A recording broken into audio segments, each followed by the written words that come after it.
tous d'être là. Moi, tout ce que je veux aujourd'hui, c'est que la lumière soit faite sur l'histoire de mon mari.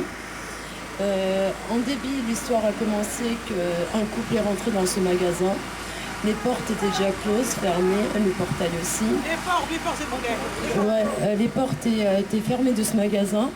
Et en fait, si vous voulez, ils ont voulu rentrer. Saïd a refusé l'entrée par rapport à son patron qui a refusé aussi. Et ça a commencé par des coups. La personne qui était en face n'a pas pu se défendre, donc il a appelé du renfort. Donc à la fin, ils se sont retrouvés à 6. Le plus horrible aujourd'hui, c'est que la fille, le couple, donc la femme du garçon qui était qui était dans l'histoire, a été entendue 2 heures, a été recherchée pendant 2 semaines, a été entendue 2 heures et a été relâchée ensuite.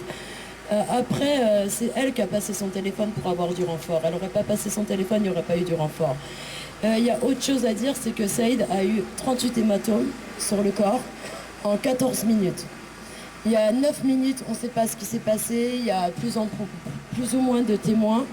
Et moi, ça m'affole parce que on dit qu'il a été jeté, il n'a pas été jeté dans le canal, c'était un très bon nageur.